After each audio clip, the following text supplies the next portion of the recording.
حاجة ديجا خدمنا بها افون وكنا خدمنا اون Oui, اور oui, ça dépend, ça dépend. Donc, là, Voilà. donc, on revient. Donc, je ne sais pas, est-ce que j'ai un problème de connexion? Non, non, non, monsieur. Comme je l'ai déjà dit, c'est juste la version gratuite, ça fait. Donc, ça dépend, le temps d'état. Parfois, c'était là 30 minutes, parfois 1 heure. D'accord. Bon, on va essayer de faire avec. Donc là, on a repris. Est-ce que vous m'entendez tous? Et est-ce que vous arrivez à voir le... وي وي Oui, oui. C'est Oui, pas monsieur. grave. Donc, on va Oui, essayer monsieur. وي مسيان Oui, monsieur. de faire avec. Oui, monsieur. Là, il est 11 heures. Voilà. Donc, on vient de démontrer la troisième propriété. Ça fait, est-ce que c'est clair pour tout le monde au niveau de ces propriétés? وي Oui, Oui, monsieur. Oui. c'est clair. Je vous les présente juste pour savoir qu'elles existent, mais vous n'aurez aucun exercice sur ces propriétés. Donc là, il faut vous les présenter parce que euh, واي dans toutes les formules, vous aurez l'opérateur sigma. On ne verra pas l'opérateur pi, mais on verra bien l'opérateur sigma. Donc, il faut bien que je vous les présente, qu'on étudie leurs propriétés, mais on n'aura pas d'exercice sur ces opérateurs arithmétiques. Dernière propriété. Donc, maintenant, regardez. Je vous rappelle la propriété équivalente dans le cas du sigma.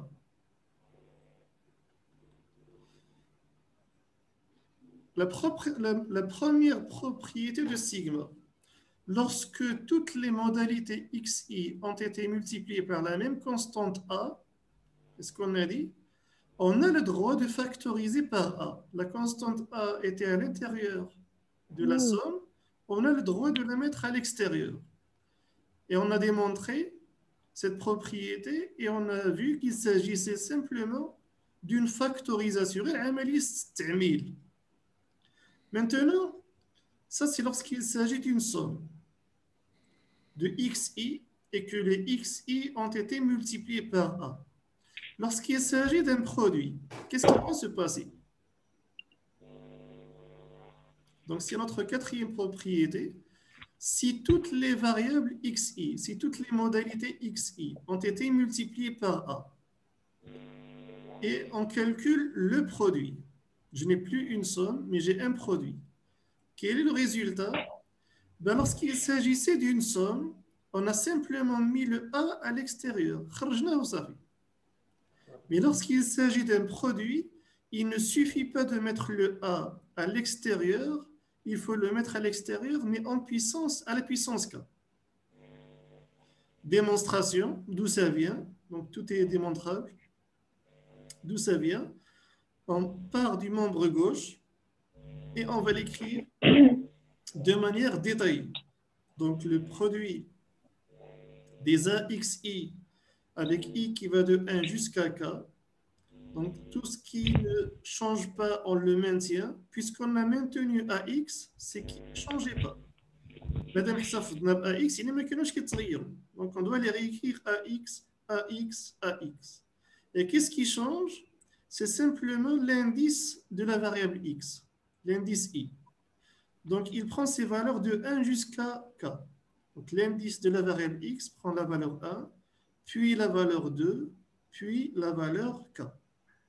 Qu'est-ce qu'on sait? Donc le résultat, c'est que le produit des AXI avec I qui va de 1 jusqu'à K, c'est simplement AX1 multiplié par AX2 multiplié jusqu'à AXK. Donc on sait que le produit est commutatif. On peut changer les places sans changer le résultat. Et en particulier, donc j'ai le droit de regrouper les constantes A à part et les variables et modalités X de l'autre part. Donc j'ai un premier A, j'ai un deuxième A, jusqu'à A, le facteur du XK. Ça veut dire j'ai ici A fois A fois A combien de fois? Une première fois. fois pour x1, une deuxième fois pour x2 et une kème fois pour xk. Donc ici, j'ai A multiplié par A multiplié par A, k facteur. K fois, oui. Voilà, k fois ou bien k facteur. Et A fois A fois A, k facteur, c'est simplement A à la puissance k. Ça fait? Oui, monsieur. Qu'est-ce qui Oui, reste? monsieur. x1 multiplié par x2 jusqu'à xk. Donc là, on a la définition de l'opérateur pi. On peut réécrire ceci à l'aide de pi des xi, avec i qui va de 1 jusqu'à k, et on reprend le résultat ici. Donc finalement, le produit des axi avec i qui va de 1 jusqu'à k est égal à a à la puissance k, le produit des xi avec i qui va de 1 jusqu'à k. Qu'est-ce que cela signifie? Lorsqu'il s'agit d'une multiplication, pi, darb, et lorsque toutes les modalités ont été multipliées par la même constante, il ne suffit pas de sortir la constante comme avec l'opérateur sigma, mais il faut la mettre à la puissance k. ما يكفيكمش انكم تخرجوا ديك العدد الثابت على برا، خصكم تخرجوه وتعملوا له الأس. صافي؟ Pourquoi? Ben, la démonstration vous explique pourquoi. Ça fait? D'accord. Y a-t-il des Oui, questions Oui, monsieur. Oui, monsieur. sur donc, ce premier chapitre qui est assez court? Donc, après la restructuration du cours, ce premier chapitre, il est assez court, donc on vient de le terminer. Et pour résumer ce qu'on a fait, donc ce qu'il faut retenir. Donc, on a commencé par définir la statistique. Oui. Et on a dit généralement, donc la statistique, c'est la science ou bien la discipline qui s'intéresse aux données. هو هذاك العلم اللي كيهتم بالمعطيات. Donc, il les collecte, il les traite, il les analyse. Donc, la discipline, la statistique analyse et traite des données. إحصاء كيحلل وكيعالج المعطيات. Pourquoi faire? Ben, pour extraire des informations. سنخرجوا منهم مجموعة المعلومات. Et ces informations, elles vont nous servir dans des prises de décision. Donc, l'information contenue dans des données, donc elle est analysée et traitée à l'aide de la statistique. Pourquoi faire? Pour récupérer de l'information. Ce sont ces informations qui vont nous aider à prendre des décisions et des décisions rationnelles. Quand on dit des décisions rationnelles, ça veut dire basées sur un raisonnement. شي حاجة عقلانية يعني كترتكز على التفكير. Ça fait? Et donc, prenons un exemple. Vous voulez faire un investissement, vous voulez acheter une action, vous voulez investir dans des actions en bourse. Vous avez à votre disposition à peu près 75 sociétés cotées à la bourse de Casablanca, laquelle vous allez choisir. Mais en fait, pour choisir, il faut reprendre les données, et il faut les analyser et il faut les traiter. En les analysant et en les traitant, vous obtenez une information. C'est cette information qui va vous diriger vers l'action à choisir. Est-ce qu'il faut investir dans cette action ou non? Ça fait? Donc, vous êtes en train de prendre une décision dans un environnement incertain. خديتوا واحد القرار في واحد العالم اللي هو فيه بزاف ديال عدم اليقين ديال الشك. Parce que personne ne sait a priori que lorsque j'investis dans un projet ou bien dans une action, que je vais gagner le lendemain. حتى واحد ما متأكد بأنه لا استثمر تقدر الربح غدا. Non. Et donc, on est face à un environnement incertain. احنا كنواجهوا واحد العالم اللي هو عامر بالشك، كاينش اليقين. Et pour prendre des décisions, il faut que ces décisions soient rationnelles. Et pour qu'elles soient rationnelles, il faut prendre un ensemble de données, les analyser et les traiter. Il faut mal dire. Oui, monsieur. Donc ça, c'est le rôle de la Oui, monsieur, c'est statistique en clair. général. En quelques phrases, en quelques mots, donc la statistique en général, donc c'est analyser et traiter des données pour extraire de l'information qui va me servir à prendre des décisions rationnelles. Je vous ai dit également que dans la statistique, il y a deux sortes de statistiques, la statistique descriptive et la statistique inférentielle. La statistique descriptive, donc dans descriptive, vous avez le verbe décrire wasafa. Quel est son rôle? Qu'est-ce qu'elle fait? La statistique descriptive, elle décrit des données. كتصفهم. Elle les décrit à l'aide d'outils graphiques et à l'aide d'outils numériques. كنوصفوا معطيات اعتمادا على ارقام اعتمادا على بيانات على رسوم بيانيه صافي. Et le but final, شنو هو الهدف النهائي ديال الاحصاء الوصفي؟ C'est de résumer un ensemble de données en quelques valeurs synthétiques. synthétique. Voilà. C'est de résumer un ensemble de données en quelques valeurs synthétiques et simplifier la visualisation des données. Qu'est-ce que cela signifie? On a pris l'exemple de votre diplôme baccalauréat. Lorsque vous avez obtenu votre baccalauréat, donc vous avez Pas-dire que la fait moyenne. appel à votre famille, vous n'avez pas dit j'ai obtenu mon baccalauréat avec 14 ans de physique, 15 ans de français, etc. Donc vous avez dit j'ai obtenu mon baccalauréat avec 14 de moyenne. Donc là, le 14 de la moyenne, c'est une valeur synthétique, elle vous a donné une information sur votre niveau. Ça fait? Oui. Et donc en fait, cette Une valeur, valeur synthétique. c'est une valeur synthétique, elle est مركبة ركبنا فيها كل شيء. Et pourquoi cette valeur? Parce que simplement, elle permet de faire des comparaisons.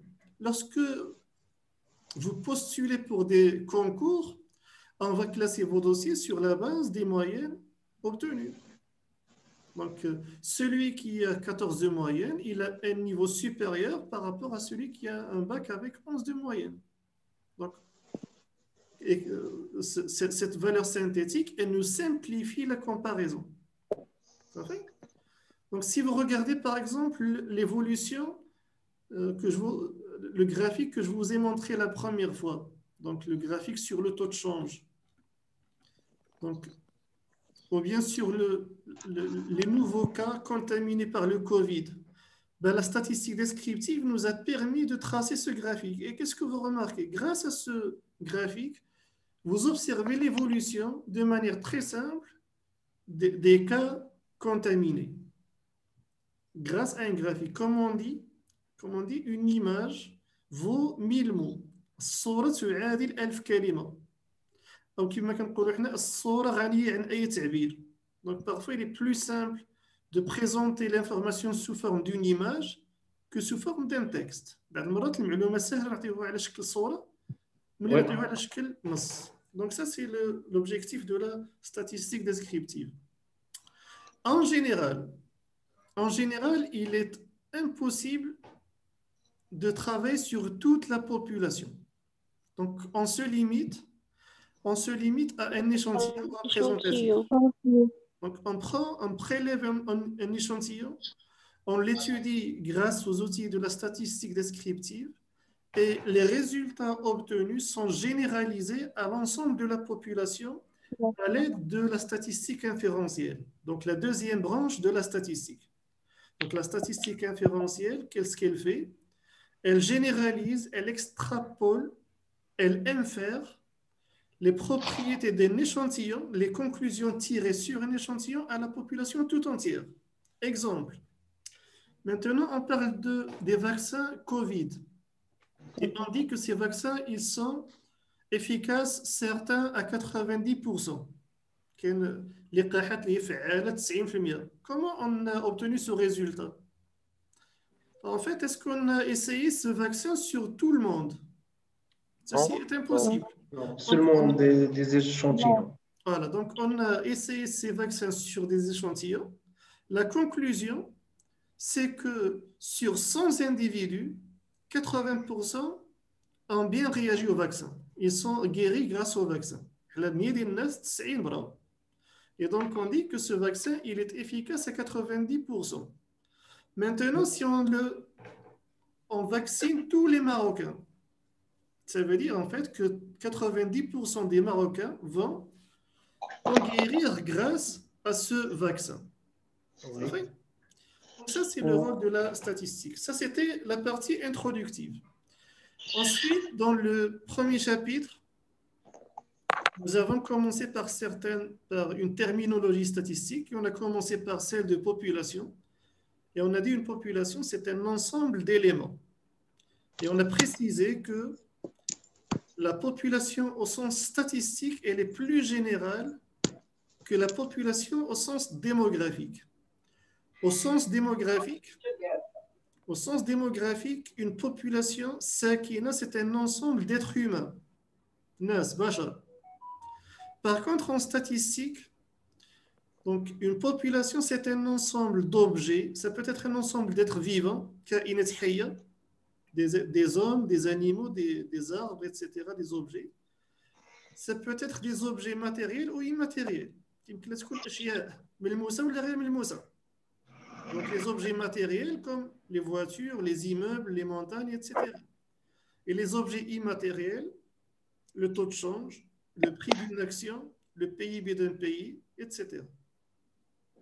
Ça fait? Oui. Et donc, Oui. ça c'était généralement les quelques concepts que nous avons vus de la statistique. Après, donc, on a défini la notion de variable. Lorsqu'on étudie un échantillon, lorsqu'on étudie des étudiants, on va s'intéresser à un critère particulier. Par exemple, quelle est la moyenne avec laquelle vous avez obtenu votre baccalauréat? Ou bien, je peux vous étudier selon le type de baccalauréat. Ou bien selon votre ville de provenance, etc. Donc, en fait, on appelle ceci des variables statistiques. Donc, une variable statistique, c'est l'objet selon lequel les individus sont étudiés. Et bien sûr, si je reprends l'exemple de la moyenne obtenue au baccalauréat, une variable peut prendre plusieurs valeurs. J'ai 10, j'ai 14, j'ai 15, et donc on appelle ceci des modalités. Donc, une variable statistique, c'est l'objet selon lequel on étudie des individus et elle dispose de plusieurs modalités. Lorsqu'on observe une variable sur un individu, on appelle ceci une donnée statistique, mu'ta ihsa'i. Fatima a eu son bac avec 14 de moyenne, donc qu'est-ce que c'est? Donc ici, j'ai une donnée statistique. J'observe une variable sur un individu. Mais كنلاحظ واحد المتغير على واحد العنصر هذا كيتسمى معطى إحصائي. صافي. Nous avons regroupé les variables statistiques en combien de groupes? En fait, on a finalement en 4 groupes de variables statistiques. Une variable statistique, elle est ou bien quantitative ou bien qualitative. Une variable elle est quantitative lorsqu'elle est représentée par un nombre. Ce nombre, c'est ou bien une mesure ou bien un comptage, un dénombrement. Les heures, les kilomètres, les kilogrammes. Ou bien c'est simplement un comptage, un dénombrement, je compte. Donc, il y a combien d'enfants par famille? Ou bien j'ai combien d'ouvriers dans une entreprise? Combien d'étudiants dans une faculté? Etc. Donc, je suis en train de faire du dénombrement, du comptage. Un nombre peut ne pas avoir un sens mathématique. Un code. Lorsque vous allumez votre téléphone, vous saisissez un code PIN, mais ce code PIN, ce n'est pas un nombre, c'est un code. Quelle est la différence entre un code et un nombre? شنو الفرق ما بين عدد وكود؟ C'est que lorsqu'il s'agit d'un nombre, pas le mesurer. Lorsqu'il s'agit d'un nombre, vous pouvez faire les opérations mathématiques. كيكون لكم عدد كيمكن لكم تعملوا العمليات plus, moins, etc. Lorsqu'il s'agit d'un code, vous ne pouvez pas faire d'opération arithmétique. Vous prenez le code de votre téléphone plus le code de notre téléphone, vous faites la somme. Est-ce que ça signifie quelque chose? Non. Non, ça ne veut rien dire. Ça fait ça, c'est lorsqu'il s'agit d'une variable quantitative. Et quand il s'agit d'une variable quantitative, on distingue une variable discrète d'une variable continue. Une variable, elle est discrète lorsqu'elle prend un ensemble fini et dénombrable de valeurs. خص يكون عدد قيم محصور fini et dénombrable قابل للعد كيمكن لنا نحسبوهم. Je vous ai donné l'exemple du volume de données dont un étudiant a besoin. 10 gigas, 20 gigas, 30, 40 jusqu'à 50 gigas. Donc les modalités ici, c'est 10, 20, 30, 40, 50. L'ensemble est fini. المجموعة محصورة محدودة. Et en plus, cet ensemble est dénombrable. كيمكن لنا نحسبوا الأعداد. J'ai 5 valeurs. Lorsque un ensemble, lorsqu'une variable quantitative prend un ensemble fini et dénombrable de valeurs, elle est dite discrète. Et dans le cas contraire, si elle prend un ensemble infini de valeurs, alors elle est dite continue. Ça fait, lorsque l'une des deux conditions n'est pas vérifiée, elle est continue. Lorsque, ou bien, l'ensemble des valeurs est infini, ou bien non dénombrable. Est-ce que, prenons l'ensemble, une variable qui prend comme modalité l'ensemble n, les entiers naturels. Est-ce que c'est une variable continue ou discrète? Discrète. Attention, lorsqu'on dit l'ensemble n, on ne peut pas dire qu'elle est discrète. Est-ce que l'ensemble n est fini? Non. Donc Non, l'ensemble n Infini. n'est pas fini. Infini. Ça fait- Infini. Il est infini. On ne peut pas dire que l'ensemble n est une variable discrète. Le nombre de l'ensemble n. Mais si vous prenez un intervalle, l'intervalle 0-100 dans l'ensemble n. Discrète, oui. Donc vous avez ici un ensemble qui est fini, donc de 0 jusqu'à 100, et en plus il est dénombrable. On peut compter le nombre d'éléments. J'ai combien d'éléments dans l'intervalle 0 jusqu'à 100? J'en ai 100, ou bien 101 si je compte le 0.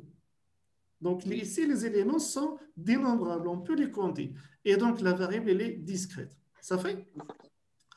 Lorsque lorsque l'ensemble des modalités est infini, ou bien non dénombrable, on ne peut pas les compter, elle est dite continue. Par exemple, on a pris l'exemple des durées, le temps d'appel téléphonique dont un étudiant a besoin. Donc, il va de 0 jusqu'à 20 heures. C'est un ensemble qui est bien fini. De 0 jusqu'à 20.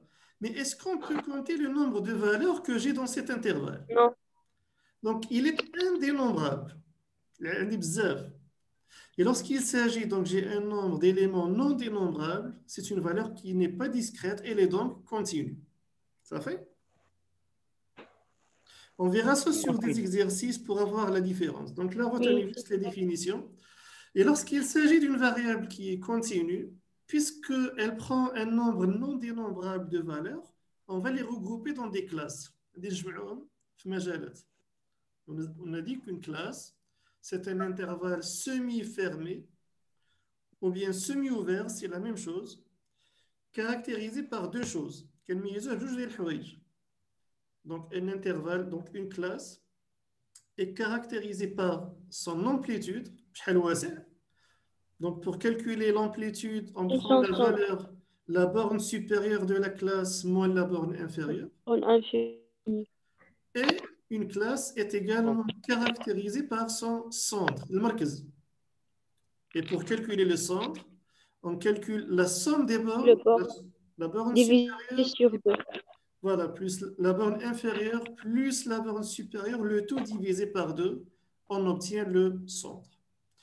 Maintenant, lorsque la variable n'est pas quantitative, quand on ne peut pas la mesurer, quand on ne peut pas la dénombrer, ما يمكنناش نحسبوها alors elle est dite qualitative كمية qualifié.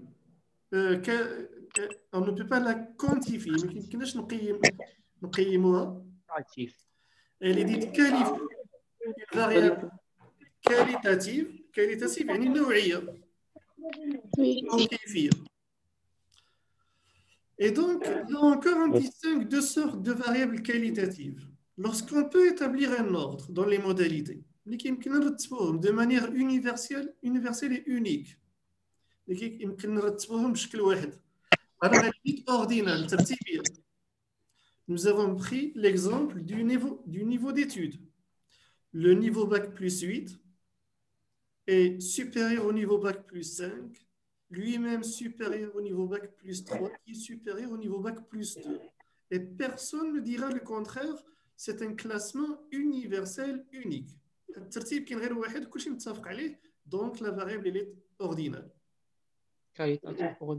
Qualitative ordinale. Monsieur, Oui. monsieur, pardon. Je peux partager l'exemple ديالك. أنا كيبان لي غير البولتان دو كوفيد. لا ماشي مشكل دونك هنا راه جو سي en train d'expliquer oralement غير جو في ان رابيل راه ما كنحركش سميتو. Ah oui, Donc je suis juste en train de faire je n'explique pas sur une révision. Voilà, donc je suis juste en train de faire un rappel de ce que nous avons vu jusqu'à aujourd'hui. Une variable qualitative est dite nominale lorsqu'elle n'est pas ordinale. Donc si je reprends l'exemple des couleurs, le bleu, le rouge, le vert, est-ce qu'on peut classer des couleurs? C'est vrai à titre personnel. Selon nos préférences, mais ce n'est pas unique. Voilà. Donc chacun a ses propres préférences. Mais est-ce que c'est un classement universel, unique? Non. Non.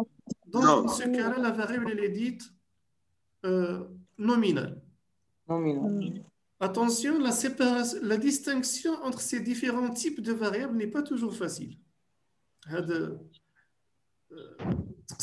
N'est pas toujours facile. C'est toujours le contexte et l'énoncé de l'exercice qui vous aide à trouver le type de variable. Ça fait? C'est le type, c'est l'exercice, le contexte de l'étude qui vous permettent de trouver le type de variable. Est-ce que ceci est important? Oui. Parce que toute l'étude statistique qui suit,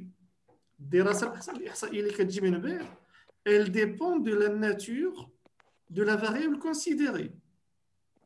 Si vous vous trompez de la nature de la variable, votre étude statistique sera complètement fausse par la suite. فهمتوا شنو كنقصد ولا لا؟ يعني التقسيم ديال لي فاريابل ستاتيستيك راه ماشي سهل، التمارين ولا السياق هو اللي كيوضح. الا غلطتوا في النوع ديال المتغير راه الدراسه الاحصائيه اللي غادي تجي من موراها تكون كامله غلطه. باسكو à chaque type de variable statistique son traitement. صافي كل وحده كندرسوها بالشكل ديالها. Et donc il faut faire attention. On va prendre un exemple. C'est en même temps un piège. نعطيكم واحد المثال وفي نفس الوقت فهو فخ. Donc on va prendre un exemple. Okay. On suppose qu'on va faire une étude sur les boissons gazeuses vendues dans les grandes surfaces ou bien dans les boutiques. Donc les المشروبات الغازية selon le volume. Donc les boissons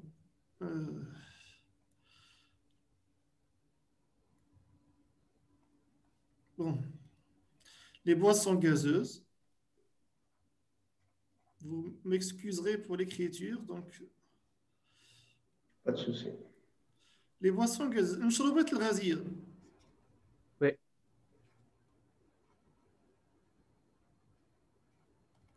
Et on va les étudier selon le volume. Le volume en litres. Par exemple, vous voulez monter un projet commercial. Ou bien vous voulez commander, ou vous vendez déjà, vous avez une boutique, vous voulez commander des boissons gazeuses. Donc, vous avez différents volumes. Donc, le plus petit volume, c'est combien? Donc, vous avez des canettes. Donc, 25 centilitres. 25 centilitres. Donc, ça veut dire 250 ml. Ça veut dire 0,25 litres. Oui. Vous avez les canettes 0,33 litres. Vous avez 0,5 litres. Vous avez 1 litre. Vous avez 1,5 litres. Et 2 litres. Et vous avez 2 litres. Donc, la variable statistique étudiée ici, c'est le volume des boissons gazeuses, le hajm. Ça fait? Et quelles sont les modalités? Donc, vous avez 0,25, 0,33, 0,5, 1, 1,5 et 2. Est-ce que la variable étudiée, le volume, dans cet exercice, je vous ai dit que la nature, bien le type de la variable statistique étudiée est parfois difficile à trouver. Mais c'est le contexte de l'exercice qui va vous aider. Le volume des boissons gazeuses, est-ce que c'est une variable quantitative ou bien qualitative? Quantitative. Quantitative, pourquoi? Parce qu'on peut le mesurer. Parce qu'on peut les mesurer en litres. Très bien. Donc là, il n'y a pas de doute. Oui. Le volume des boissons gazeuses est une variable quantitative parce qu'elle est mesurée en volume. Est-ce qu'elle est discrète ou continue? Discrète. Parce qu'elle est finie. Discret. Très bien, elle est discrète ici. Pourquoi? Parce que... On a un ensemble de nombres. Voilà, parce que l'ensemble des modalités est fini. Vous avez combien de modalités? Vous avez 6 modalités. Donc, l'ensemble, déjà, il est fini. Il va de 0,5 litres jusqu'à 2 litres. Et on peut le compter. On peut compter le nombre. J'ai 6 modalités. Et donc, la variable, elle est discrète. Parce que certains parmi vous, peut-être la plupart, lorsqu'ils vont voir des virgules, ils vont dire que c'est une variable continue. Oui. Ça fait. Mais maintenant, si on change le contexte, donc là, la réponse, c'est que le volume des boissons gazeuses vendues dans le commerce, c'est une variable qui est quantitative et discrète. Quantitative parce qu'elle est mesurée en litres, discrète parce qu'elle prend un ensemble fini et dénombrable de valeurs. Ça fait? Oui. Prenons un autre exemple. Maintenant, nous sommes en train de collecter les olives. D'abord, nous allons les zitoun. Ça fait? Et pour chaque quintal d'olives, chaque quintal d'olives donne un certain nombre de litres d'huile. كتعرفوا هذه القضيه كل قنطار كيعطي واحد العدد ديال الليترات ديال الزيت. دونك ان quintal olive vous donne un certain nombre de litres d'huile. Ça fait? Lorsque vous faites une étude sur le volume d'huile donné par un quintal d'olive, بغينا نعملوا واحد الدراسه نشوفوا كل قنطار ديال الزيت واش كيعطي من اطرو ديال الزيت. Donc, quelles sont les réponses? Est-ce que vous pouvez maintenant avoir les réponses? Qu'est-ce que vous allez trouver? Sur les modalités. Les réponses. Donc, vous faites une enquête et vous cherchez le nombre de litres d'huile d'olive par quintal d'olive. Ça va aller, par exemple, on va dire, ça va aller de 18 litres jusqu'à 24 litres cette année. Donc, l'ensemble des réponses, il est fini. Oui. Parce que dans notre étude, on va trouver de 18 jusqu'à 24 litres. Mais est-ce qu'il est dénombrable?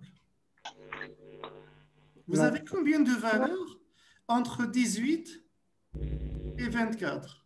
6. Il y en a une infinité de valeurs. Oui. Oui, La valeur infini. minimale, c'est de 18 litres. La valeur maximale, c'est de 24 litres. Mais entre les deux, en fonction de chaque région, d'accord, vous avez un volume de litres qui diffère et qui va de 18 jusqu'à 24 de manière continue. Intervalle. Donc, vous avez un intervalle. Donc, ici, même si l'ensemble des réponses est fini, il va de 18 jusqu'à 24, il est non Alors, dénombrable. Oui. Donc, on fait une infinité de valeurs.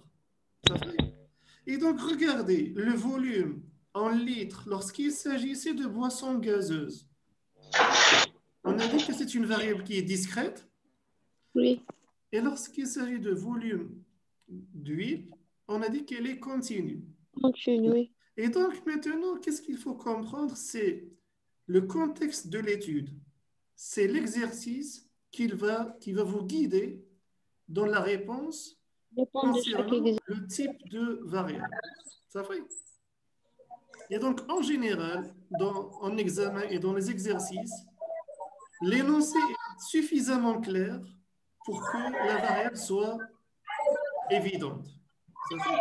في التمارين غالبا كيكون النص واضح باش الجواب كيكون حتى هو تلقائي. Est-ce que vous avez des questions sur ce premier chapitre? Non, tout est clair. Non, monsieur. Bien, donc il nous reste encore عييتوا ولا نحبسوا؟ Non, معين. Bien, donc il est encore 11h30, il nous reste... Monsieur, Oui, نعم. dans l'examen, on a 2 chapitres ou bien plus ou bien moins? En général, vous aurez le chapitre 1 et le chapitre 2. Parce qu'on n'aura pas le temps d'aller jusqu'au chapitre. Alors, ce chapitre qu'on vient de terminer est un autre chapitre. Voilà. Bien sûr, tout ce qui est opérateur mathématique ne fait pas partie de l'examen. Vous n'aurez pas de démonstration à faire sur sigma et pi. D'accord. Et vous n'aurez pas de questions sur les définitions. Je ne vais pas vous demander de définir. Mais par contre, les définitions, il faut les comprendre. Il faut les comprendre parce qu'ils vont vous aider à trouver, par exemple, la nature de la variable. Il faut savoir qu'est-ce qu'une variable discrète, qu'est-ce qu'une variable continue pour pouvoir répondre à certaines questions. Mais je ne vous dirai pas définir une variable quantitative. On fait de la statistique. D'accord, monsieur. C'est quelque chose de technique. D'accord, monsieur. Monsieur, Oui, ces exemples de boissons gazeuses et le deuxième exemple des olives, c'est la différence entre deux variables. Première variable, c'est une variable discrète, parce que les volumes sont définis, 1 litre, 2 litres, 1,5. Et le deuxième exemple, c'est l'olive, la variable dialogue, c'est continue. C'est ça la différence entre les deux variables. Voilà. Donc, en fait, quelle était l'idée de ces deux exemples? Oui. C'est que lorsqu'on travaille sur le volume en litres,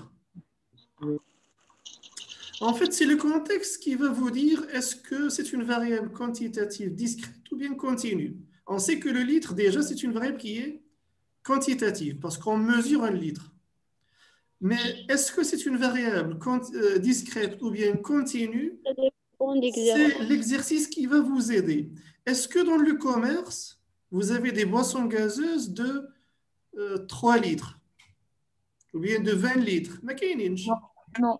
Donc, en fait,